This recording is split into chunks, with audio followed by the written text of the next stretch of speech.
Taylor Swift dropped a new album recently. Was it The Life of a Showgirl? Yeah. And I don't be giving a fuck about Taylor Swift, y'all. I'll keep it real. That's white people business, man. I be chilling when it come to her because she don't make shit for me. I'm not her demographic. I used to joke with my girlfriend, call her white Beyonce, because when she come out, her side of the internet stops what they doing. World stop. That's what they do with her shit. So I was gonna let them have their fun, let them have their shit. But this shit started trickling down into my side of the internet when I started seeing people I know, well, not know, but some black people or other people start talking about like her album or the reception of the album. And the thing about Taylor Swift is her numbers are gonna do numbers. Like she's gonna do the numbers. She just has that much pull. But it seems like this album is being, unlike most albums, this album is being met with like some resentment, because I guess one, it's not good, and then two, she's apparently taking shots at artists that people like. Like one song, she talks about Charlie XCX. Mm. Apparently, it's like a little dig at her. And I'm saying this as someone who's just covering like the surface level shit. I haven't listened to the album, and I won't listen to the album. I'm not gonna lie. Um, and it's just been met with some I won't say backlash, but more so just like it doesn't sound good. And I'm like, I don't really listen to Taylor Swift, so I can't tell you what it sounds like or what her. Because to me, I still picture like 2000, um, like late aughts, tens, middle of the tens Taylor Swift, like the 1989 shit. Well, actually, as you said, I think that's part of the issue that particularly that I've seen online, the reaction of some people, particularly her fan base, some white women basically are saying that you're getting basically the idea is that you're stuck or she's frozen, like you're getting too old to write and this type of music, use like type of lyrics and have this type of image of like the innocent, wide-eyed white girl essentially. There's a post that kept on stage. A comedian posted posted of this white woman on Twitter on TikTok, basically saying that breaking it down, basically saying like the reason why this album is being received is like is the way it is. Like one, it's not that great as far as what she's talking about musically, and also two, she is aging out of being a white girl. Taylor Swift would be 36 by the end of this year, and so like I said, at this point, her persona compare if you want to compare her to people in her age range, like say in Adele, someone like Katy maybe Perry. Haley Berry is about in her mid 20s, so she's still, but also black girls will get No, I often said just Katy Perry. oh Katy, well, sorry, Katy Perry. Oh, Katy Perry, yeah, Katy Perry, which she kind of stuck at home with too. She's been flopping, but just that's what it is to say. But you compare it to like Adele's example or someone like Mr. Katy Perry, but also like Miley Cyrus, women who I would say different than Adele or Miley Cyrus, or even someone who's younger, Sabrina Carpenter, women who have found ways to sort of grow themselves up in different ways. And some of that's been, kind of, especially with Miley and her bangers era. But they made a transition. Hmm. She has not made that transition in the same way. She's jumped from now young white girl to now about to be married woman without the period in between that. And I think that's what's jarring maybe to our fan base, and that's what people that being like, uh, it's not meshing. Like the persona you're trying to give, this showgirl glam thing, is meshing with these lyrics. And the songs you have up to this time. 'Cause even if you compare it to other albums that people have made at 35, particularly women, 35, you got Lemonade by Beyonce, you got by that point Janet had made the Velvet Rope. She was like on the All For You era. You got Erotica with Madonna. It's like these albums that show a certain level of like maturity and depth and sort of adulthood that Taylor hasn't really projected. This visually, I can't say for music. I know a lot of music. For me, the more journey for music, when I hear it, I've heard it over the years. The main reaction I have is like, it's fine. Like the lyrics fine, the melody is fine. I can get why this is catchy and why people could sing along to it at a show, in a stadium, in an arena, but it doesn't resonate with me. And the only really irritating about me with her fans, aside from just the mob mentality, is when they say things like mother is mother and she ain't mother. And I say that because that's a very particular black gay term in terms of like how a performer moves and does things and commands the stage. And what I've seen, she don't give that. Like when mother is mother, that's Diana, that's Janet, that's Madonna, that's Gaga, that's Beyonce, that's Cher, that's the bigger than life capital DD, but she don't get that. What she gives in her comfort zone is Harold King, Sheryl Crow, little Stevie Nicks when she on the guitar, like that shit. Not mothering, she ain't mothering. But anyway, Yeah, uh, because when you speak of mother, who has she influenced?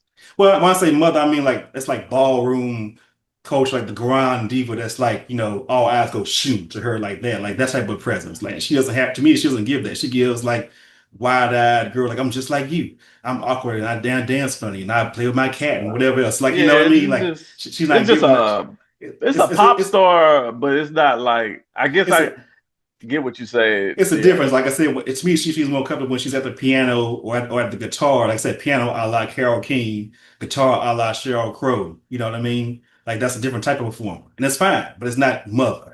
Anyway, so I think the reaction. What's notable about this album is that the idea that the reaction has been both negative and to the point where I've seen mainstream press pick up on a little bit, saying it's gotten mixed reviews, and the fact that I think Taylor has herself has commented on it before that she's kind of been I fly above, a la Candy. But now she's like, she's responded to it in a way that she hasn't in the past albums. Because really low key, her album before this, the The Midnight, no, was not it? Midnight's the Torture Poets Department. Uh Okay. it sold well, but it wasn't received well critically.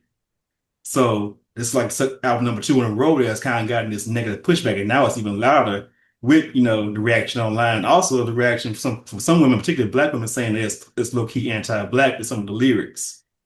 You know, I heard something like that, but I didn't dig into it because some people kind of like make things more than what they really are. I think for what I heard, it was she basically said, "I'm not a bad bitch. I'm not a savage." mm. And I don't think I would perceive that as being anti-black I or I wouldn't anti-woman, necessarily but until you consider that allegedly her fiance shot his shot at Megan Thee Stallion. see, I don't know nothing about hmm that. And the thing about Charlie was that on her album, last album, Brat, she basically said that she had this song on her album basically that was like about her own insecurities about where she fits in like the pop landscape. And it's the idea that and she was basically I listened to the song because I listened to Brat just to see what the hype was about. Um, and basically was speaking from her own experience of being insecure. With Charlie XCX, she's had this thing where she's kind of been like your favorite pop star, but she's been underrated, Hmm. quote unquote. She hasn't had the same level of success until this past year with Brat. And so it's based the song about basically her insecurities about where she fits in amongst the bigger pop stars, which obviously the biggest pop star is Taylor Swift. And so it really wasn't about getting jabs at Taylor, it was more so about, I feel insecure about myself and where I stand, in particular comparison to someone like her. And then there's like, and I only know this because I like the band, but they both dated members of 1975. That casually racist She, man she yeah, date. Yeah. So- I, I, I don't want to give him no pass. I just think he said something that was really stupid. Uh, but yeah, I'll let it. Yeah, I'll let what you say still stand and stall. But yeah, him. She dated because Taylor dated the lead singer, and then she dated like the drummer or some shit. Oh, I She think married him, Charlie's man. engaged. Yeah, Yeah, she she married married. him. Yeah, Yeah. yeah, she married him, and I think there was some lyrics in a song Charlie said about that kind of like made it seem like she was throwing shade at Taylor, like hearing about her problems with him or his problems with her, then seeing her making and the shit being awkward basically. Mm. But what's interesting about that is what you just said and the thing with Taylor not growing up, that's the same thing people say about Drake. Um, Drake hasn't grown. He's stuck in his 20s. His music sounds the same. It's in a Mm. vacuum. And I think with artists like that get so big is that it becomes easy. It becomes easy and they just kind of just ride the wave, and they start making music for the numbers. And I think Taylor might be on that type of autopilot thing too. And like I said, it's hard for me to judge her more so that like I could judge Drake because I listen to Drake's music, Mhm. but I don't listen to Taylor, so I can't really tell you how it's stuck in a similar sound versus like compared to her like 1989. But those same things, those same complaints come Mhm. with Drake, and I'm starting to think maybe it's just because both of them are so big that it's just easy to just push a project out and then get the numbers you get and then tour and then rinse and repeat. Mhm. You know, I Well, don't think they look to be like a Beyonce, mhm. where every project is like an example of them pushing their artistry. Well, for me, it's the frequency of it because I mean, like I said, Torture Poets Department came out last year, like 31 songs, like almost 2 hour album, I believe.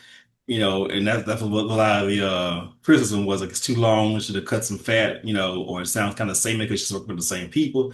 Then of course, she was in the middle of that, the era tour, which is 2 years long. She finishes that, maybe it took like a 4 or 5 month break, and now we got this out. Now this is new album out. It's like how much and no, because the main thing about Taylor is that her fans point to is like she's the songwriter. She's like her pen game is deadly, basically. That's But what they be and saying. well, not necessarily that, but I think that's me talking. But basically, like, she's a song. It emphasizes that when people try to come for her, like, well, she's a songwriter. She's a songwriter. It's like, okay, well, how much life are you actually living enough to actually like write all these songs? You know what I mean? It's like how much are you experiencing? In between these albums that she's putting out, like so fast to really be writing all this music. In a way that's gonna really like really resonate, with people. Um, I think that's the question I would have. And what some people brought was that the idea that like Drake, her subject matter hasn't evolved, or in a way, some people say it's devolved. But some people point to those albums she released during the pandemic, Folklore and Evermore is like kind of her a new peak she reached as far as like her songwriting ability. Again, I don't know, I listen to him, but people say that was like kind of a high point in her songwriting when she like kind of reached like a new maturity with that. And it seems to be like so the complaint seems to be like she's kind of devolved back into like high school and pop and just like uh I was like she's regressing in a way, you know. Uh, so Yeah, and I just think it goes back to those two just being so big that they too big to fail, basically. Like, well, I think what difference is, well, not necessarily the difference. I think what they also have in common is the fact that they're at a point now. I think they're reaching a point where if they want to stay, particularly with Taylor, because she isn't sparked from like a lawsuit that she lost, but it would take if they want to stay a part of the conversation or remain a part of the conversation or rejoin the conversation in terms of Drake, they have to figure out a way to sort of reinvent themselves or reintroduce themselves because, like I said. No, Taylor Swift's I whole thing has mean, been do they? well. Let's say, but if they want to remain at the forefront, like she could just keep on doing what she's doing, and keep serving her fan base. But over time, I think that fan base is going to get smaller and smaller. Not Are small, they? but smaller. Yeah, smaller in terms of like so smaller in terms of like uh, relative to Taylor. I don't mean small as like 5 people. I mean like small as in like 1 million people or 2 million people. You know what I mean? But like, I mean as far as like her being at the topic of like the conversation as like the pop star. I mean, I don't last forever for anybody. You mean in it for Michael, in it for Janet, and I mean at some point things are gonna trail off. Because it's Beyonce, Taylor, and Drake, and Well, even but like I said, at some point you give me the biggest. and she hasn't done a Super Bowl yet. Yeah, but you give me the biggest artists. At some point, things do ebb. They They do. did, yeah, just with time, Yeah, and and what I mean by what I mean is that if she wants to, if she, I think like Beyonce, legacy and acclaim all that is very important to Taylor. She acts like it's not in terms of her demeanor in public, but behind the scenes, she want that shit. She want all that. She want all that. And so I think if she wants to continue to get that, so I think she's gonna have to read because if the white women complaining, like if we complain, I'm not give a damn because we're not the target audience. They don't care. But the white women complaining, they've been dragging. The white women in the white gays that brunch with them, they've been dragging her, and But so maybe it's just that thing with an artist where the album isn't received well. And let's be real, every album isn't a favorite, right? Even Beyonce fans, as much as they never like to come out and say they don't like a Beyonce album, when the next one drops, you kind of see the truth. Like I mm, remember when Untitled came out, I saw people online saying, "Yeah, I love this because self-titled. I hate it." Self-titled, yeah, whatever. Mm, mm. Self-titled, yeah. Beyonce, yeah, Yeah. okay. So when Beyonce self-titled came out, I saw people on Twitter, and this was like a decade plus ago, and they was like, "Yeah, this is so much better than four. I hated four." And I'm like, Mm, "But you didn't say that shit with four drop." And mm. then when Cowboy Carter came out, you had some people that didn't like the imagery before they heard the music, and then now you kind of got like Team Renaissance, Team Cowboy Carter. It's like, yeah, you got the people who love both and they love everything she does. But then you got the people who say Cowboy Carter was all right, but Renaissance was the one out of the act one and two so far. Mm. So maybe it's just a period where people just not fucking with this album or fucking with the last two albums because when you drop once you get past album number three, shit get murky. Like that's when shit kind of starts going like, I don't know if it was as good as the first three. Maybe it was good, Mm. shit gets kind of weird.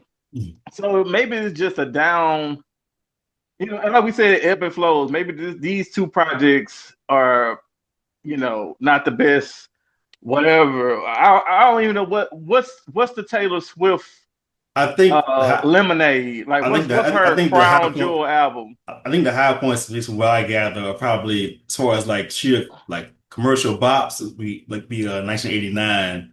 That'd be one, and then another high point. People usually point to like either Folklore and or Evermore. Those pandemic albums. It's like another peak, and then like an earlier peak. What I think was like what was that album? Speak Now. I think that's the one with like her early kind of late 2000s hits on it. I believe so.